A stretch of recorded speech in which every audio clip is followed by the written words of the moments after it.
Hello ವಿವ್ಯೂರ್ಸ್, welcome back. ಕಳೆದ ವಿಡಿಯೋನಲ್ಲಿ ನೀವು ಮಲ್ಲೇಶ್ವರಂನಲ್ಲಿರುವಂತಹ ಕಾಡು ಮಲ್ಲಿಕಾರ್ಜುನ ಸ್ವಾಮಿ ದೇವಸ್ಥಾನದ ದರ್ಶನವನ್ನು ಮಾಡ್ಕೊಂಡು ಬಂದ್ರಿ. ಸೊ ಇವಾಗ ಅದೇ ವಿಡಿಯೋವಿನ ಮಲ್ಲೇಶ್ವರಂನಲ್ಲಿರುವಂತಹ ಇನ್ನೂ 3 ದೇವಸ್ಥಾನಗಳನ್ನು ಈ ಒಂದು ವಿಡಿಯೋನಲ್ಲಿ ತೋರಿಸ್ತೀನಿ. ಅದೇ ಒಂದು ಪಾರ್ಟ್ 2 ವಿಡಿಯೋ ಆಗಿರುತ್ತೆ ಇದು. ಸೊ ಇದು ಒಂದು ವಿಡಿಯೋನ ಸ್ಕಿಪ್ ಮಾಡದೆ ಕೊನೆವರೆಗೂ ನೋಡಿ, ಇನ್ನೊಂದು ವಿಡಿಯೋ ಕೂಡ ಬರುತ್ತೆ. ಸೊ ಇದು ಪಕ್ಕದಲ್ಲಿರುವಂತಹ ಲಕ್ಷ್ಮೀ ನರಸಿಂಹಸ್ವಾಮಿಯ ಒಂದು ದೇವಸ್ಥಾನ ಆಗಿರುತ್ತೆ. ಇವಾಗ ನೆಕ್ಸ್ಟು ಗಂಗಮ್ಮ ದೇವಿ ಮತ್ತು ದಕ್ಷಿಣ ಮುಖ ತೀರ್ಥ ನಂದಿಯ ದೇವಸ್ಥಾನವನ್ನು ಸಹ ನಿಮಗೆ ಈ ಒಂದು ವಿಡಿಯೋನಲ್ಲಿ ದರ್ಶನವನ್ನು ಮಾಡಿಸ್ತೀನಿ. ಸೊ ಇದು ಲಕ್ಷ್ಮೀ ನರಸಿಂಹಸ್ವಾಮಿ ದೇವಸ್ಥಾನ. ಇಲ್ಲಿ ಧನುರ್ಮಾಸದ ಒಂದು ಡೀಟೇಲ್ಸ್ನ ಕೂಡ ಇಲ್ಲಿ ಹಾಕಿದ್ದಾರೆ.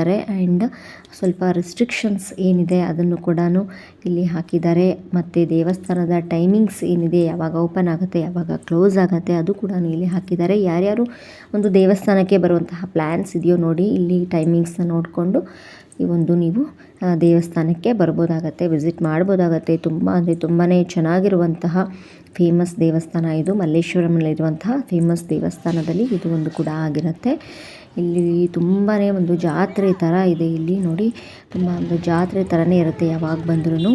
ಆ್ಯಂಡ್ ಲಕ್ಷ್ಮೀ ನರಸಿಂಹಸ್ವಾಮಿ ದೇವಸ್ಥಾನದಲ್ಲಿ ಆದಷ್ಟು ಫೋಟೋಗಳನ್ನು ತೆಗೆಯುವಂತಿಲ್ಲ, ಅದಕ್ಕೋಸ್ಕರ ನಾವು ಸ್ವಲ್ಪ ದರ್ಶನ ಎಲ್ಲ ಮುಗಿಸ್ಕೊಂಡು ಬಂದ್ವಿ. ನಂತರ ನೋಡಿ, ಅಲ್ಲಿ ಬೊಂಬೆಗಳನ್ನೆಲ್ಲ ಹಾಕಿದ್ದಾರೆ ನೋಡಿ, ಇಷ್ಟು ಜಾತ್ರೆ ಥರನೇ ಇದೆ. ಸೊ ಯಾವಾಗಲೂ ಹೀಗೆ ಇರುತ್ತೆ ಇಲ್ಲಿ. ಆ್ಯಂಡ್ ಇನ್ನೂ ಒಂದು 2 ದರ್ಶನ, ದೇವ್ರ ದರ್ಶನ ಮಾಡೋದಿತ್ತು. ಸೊ ಇದೆಲ್ಲ ಆಮೇಲೆ ಬಂದು ತೊಗೊಳ್ಳೋಣ ಅಂತ, ನಮ್ಮ ಪಾಪುಗೆ ಸ್ವಲ್ಪ ಆಟ ಸಾಮಾನು ತೊಗೊಳ್ಳೋದಿತ್ತು. ಸೊ ಆಮೇಲೆ ಬಂದು ತೊಗೊಳ್ಳೋಣ ದರ್ಶನ ಮುಗಿಸ್ಕೊಂಡು ಅಂತ. ನೆಕ್ಸ್ಟ್ ನಾವು ಪಕ್ಕದಲ್ಲಿರುವಂತಹ ಶ್ರೀ ಗಂಗಮ್ಮ ದೇವಿ ದೇವಸ್ಥಾನಕ್ಕೆ ಇವಾಗ ಹೋಗ್ತಾ ಇದ್ದೀವಿ. ಎಲ್ಲ ಅಕ್ಕಪಕ್ಕದಲ್ಲಿ ಇರುವಂತಹ ದೇವಸ್ಥಾನ ಇದು. ನೀವು ಇಲ್ಲಿ ಬಂದರೆ ನಿಮಗೆ ಈಸಿಯಾಗಿ ಗೊತ್ತಾಗುತ್ತೆ. ಎಲ್ಲ ಒಂದಾದಮೇಲೆ ಒಂದು ದೇವಸ್ಥಾನದ ದರ್ಶನ ಮಾಡ್ಬೋದು. ಸೊ ಇದು ಗಂಗಮ್ಮ ದೇವಿಯ ಒಂದು ದರ್ಶನ ನಿಮಗೆ ನಾನು ಇಲ್ಲಿ ಮಾಡಿಸ್ತಾ ಇದ್ದೀನಿ ನೋಡಿ. ತುಂಬ ಅಂದರೆ ತುಂಬಾ ಬ್ಯೂಟಿಫುಲ್ ಆಗಿದೆ. ನೋಡ್ತಾ ಇರ್ಬೋದು ನೀವು, ಎಷ್ಟು ಅಟ್ರ್ಯಾಕ್ಟಿವ್ ಆಗಿದೆ, ಎಷ್ಟು ಚೆನ್ನಾಗಿದೆ ಅಂತ ಹೇಳಿ. ಈಸಿಯಾಗಿ ದರ್ಶನ ಸಿಗುತ್ತೆ ಗಂಗಮ್ಮ ದೇವಿಯ ಒಂದು ದೇವಸ್ಥಾನ. ಆದಷ್ಟು ಎಲ್ಲೇ ಆದ್ರೂ ಸಹ ಫೋಟೋಗಳನ್ನು ವಿಡಿಯೋಗಳನ್ನು ಮಾಡೋಕ್ಕೆ ಸ್ವಲ್ಪ ಏನು ಮಾಡ್ತಾರೆ, ರೆಸ್ಟ್ರಿಕ್ಷನ್ಸ್ ಇರುತ್ತೆ ಕೆಲವೊಂದು ದೇವಸ್ಥಾನಗಳಲ್ಲಿ. ನೋಡಿ ಇದಂತೂ ಎಷ್ಟು ಚೆನ್ನಾಗಿದೆ ಅಂದರೆ, ಒಂದು ದೇವಿಯ ಒಂದು ಮೂರ್ತಿ ಇಲ್ಲಿ ಸಾಕ್ಷಾತ್ ದೇವತೆನೇ ಇಲ್ಲಿ ಕೂತ್ಕೊಂಡಿರೋ ಥರ ಇರುತ್ತೆ. ಅಷ್ಟು ಚೆನ್ನಾಗಿದೆ. ನಾವು ಯಾವಾಗಲೂ ಬಂದಾಗ ಈ ಒಂದು ದೇವಿಯ ಪಕ್ಕದಲ್ಲಿ ನಿಂತ್ಕೊಂಡು ಫೋಟೋನ ತೆಗೆಸ್ಕೊಂಡು ಹೋಗ್ತೀವಿ. ನಾನು ಅದನ್ನು ಪೋಸ್ಟ್ನಲ್ಲಿ ಅಪ್ಲೋಡ್ ಮಾಡ್ತೀನಿ, ಅದನ್ನು ಕೂಡ ನೀವು ನೋಡ್ಬೋದು. ತುಂಬ ಚೆನ್ನಾಗಿದೆ ಒಂದು ದೇವಸ್ಥಾನ. ಆ್ಯಂಡ್ ಇಲ್ಲಿ ಈ ಒಂದು ದೇವಸ್ಥಾನ ಆಚೆ ಬರ್ತಿದ್ದಂಗೆ ಪಕ್ಕದಲ್ಲೇ ಒಂದು ಸಣ್ಣ ದೇವಸ್ಥಾನ ಕೂಡ ಇದೆ ನೋಡಿ. ಇಲ್ಲೆಲ್ಲ ನಿಂಬೆಹಣ್ಣು ಮತ್ತು ಬರೆದು ಅರ್ಶಿಣದ ಬಟ್ಟೆಯಲ್ಲೂ ಕೂಡ ಕಟ್ತಾರೆ. ಏನು ಅನ್ಕೊತೀವೋ ಅದೆಲ್ಲ ಆಗುತ್ತೆ ಅಂತ ಹೇಳ್ತಾರೆ. ಸೊ ಈ ಒಂದು ದೇವಸ್ಥಾನ ದರ್ಶನ ಕೂಡ ನೀವು ಮಾಡ್ಬೋದಾಗತ್ತೆ. ಸೊ ನಾವಿಲ್ಲಿ ನೆಕ್ಸ್ಟು ಶ್ರೀ ದಕ್ಷಿಣ ಮುಖ ತೀರ್ಥ ನಂದಿಯ ಒಂದು ದರ್ಶನವನ್ನು ಮಾಡೋದಕ್ಕೋಸ್ಕರ ಹೋಗ್ತಾ ಇದ್ದೀವಿ. ಬನ್ನಿ ನೋಡೋಣ ಯಾವ ಥರ ಇದೆ ಒಳಗಡೆ ದೇವಸ್ಥಾನ. ನಿಮಗೂ ಕೂಡ ಒಂದು ದರ್ಶನ ಮಾಡಿಸ್ತೀನಿ.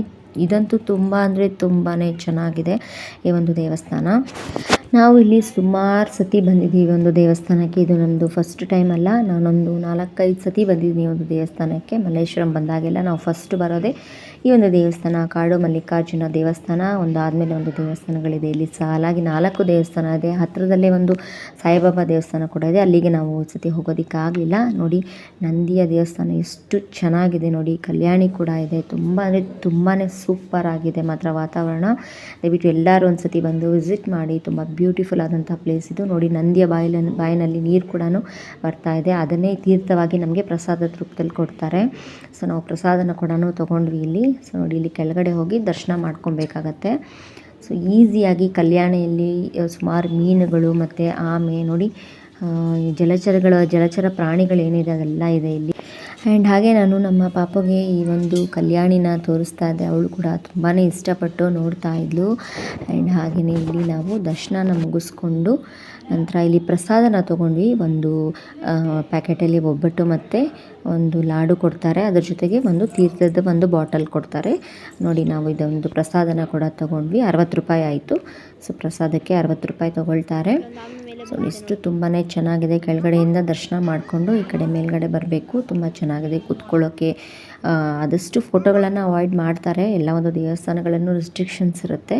ಒಂದು ಮೇನ್ ವಿಗ್ರಹ ಏನಿದೆ ಅದನ್ನು ಫೋಟೋ ಹಿಡಿಯುವಂತಿಲ್ಲ ಅಂತ ಹೇಳ್ತಾರೆ. ಸೊ ನಾವು ಆದಷ್ಟು ಅವಾಯ್ಡ್ ಮಾಡಿ ಎಷ್ಟು ಸಾಧ್ಯನೋ ಅಷ್ಟು ಈ ಒಂದು ವಿಡಿಯೋನಲ್ಲಿ ನಿಮಗೆ ನಾನು ತೋರಿಸಿದ್ದೀನಿ. ಅದಾದ ನಂತರ ದರ್ಶನವೆಲ್ಲ ಮುಗಿಸ್ಕೊಂಡು ನಾವು ಆಚೆ ಬಂದ್ವಿ. ಸೊ ಇಲ್ಲಿ ನಾನು ಆವಾಗಲೇ ನಮ್ಮ ಪಾಪುಗೆ ಈಗ ಒಂದು ಮೊಬೈಲ್ನ ಕೊಡಿಸ್ಬೇಕು, ಸ್ವಲ್ಪ ಆಟ ಸಾಮಾನು ಅಂತ ಹೇಳಿದೆ ಅಲ್ವಾ. ಸೊ ನಾನು ಒಂದು ಚಿಕ್ಕದಾಗಿ ಒಂದು ಮೊಬೈಲ್ನ ತೊಗೊಂಡೆ ಅಷ್ಟೇ, ಮತ್ತೇನು ಜಾಸ್ತಿ ತೊಗೊಳ್ಳಿಲ್ಲ. ಅಲ್ಲಿ ಪಾಪ ತಾತ ಒಂದು ಸ್ವಲ್ಪ ಬೊಂಬೆಗಳನ್ನ ಮಾಡ್ತಾಯಿದ್ರು, ಅವ್ರ ಹತ್ರ 2 ಕೀಚೆನ್ನ ತೊಗೊಂಡೆ. ನಂತರ ಇಲ್ಲಿ ಐಸ್ ಕ್ರೀಮ್ ಇತ್ತು, ಸೊ ಐಸ್ ಕ್ರೀಮ್ ತೊಗೊಂಡಾದ ನಂತರ ಬೇಲ್ಪುರಿ ಮಾಡ್ತಾಯಿದ್ರು. ಬೇಲ್ಪುರಿ ಮತ್ತು ಐಸ್ ಕ್ರೀಮ್ನ ತಿಂದ್ಕೊಂಡು ನಾವು ಇಲ್ಲಿಂದ ಇವಾಗ ಹೊರಡ್ತೀವಿ. ಸೊ ಐಸ್ ಕ್ರೀಮು ಚಾಕ್ಲೇಟ್ ಸ್ಕೂಪ್ನ ತೊಗೊಂಡ್ವಿ 2. ನಂತರ ಇವಾಗ ಇಲ್ಲಿಂದ ಹೊರಡ್ತಾ ಇದ್ದೀವಿ ನಾವು. ನೆಕ್ಸ್ಟು ಸ್ವಲ್ಪ ಸಿಂಪಲ್ಲಾಗಿ ಶಾಪಿಂಗ್ ಇದೆ, ಸೊ ಅಲ್ಲಿ ಸಿಂಪಲ್ಲಾಗಿ ಶಾಪಿಂಗ್ನ ಮುಗಿಸ್ಕೊಂಡು ಇಲ್ಲಿಂದ ನಾವು ಹೊರಡ್ತೀವಿ. ಆಲ್ಮೋಸ್ಟ್ ಒಂದು 7:30-8 ಗಂಟೆ ಆಗ್ತಾ ಇದೆ. ಸೊ ಇವತ್ತಿನ ಈ ಒಂದು ವಿಡಿಯೋನ ಇಲ್ಲಿಗೆ ಎಂಡ್ ಮಾಡ್ತಾ ಇದ್ದೀನಿ. ನೆಕ್ಸ್ಟ್ ಇನ್ನೊಂದು ವಿಡಿಯೋ ಕೂಡ ಬರುತ್ತೆ, ಸಿಂಪಲ್ಲಾಗಿ ಶಾಪಿಂಗ್ ಮಾಡಿರೋಂಥ ವಿಡಿಯೋ ಕೂಡ ಬರುತ್ತೆ, ಅದನ್ನು ಕೂಡ ಸ್ಕಿಪ್ ಮಾಡಿದೆ ಕೊನೆವರೆಗೂ ನೋಡಿ. ಆ್ಯಂಡ್ ಇವತ್ತಿನ ಈ ಒಂದು ವಿಡಿಯೋ ನಿಮಗೆಲ್ಲ ಇಷ್ಟ ಆಗಿದೆ ಅಂತ ಭಾವಿಸ್ತಾ ನೆಕ್ಸ್ಟ್ ವಿಡಿಯೋದೊಂದಿಗೆ ಸಿಗ್ತೀನಿ. Until then take care and thank you for watching. Bye.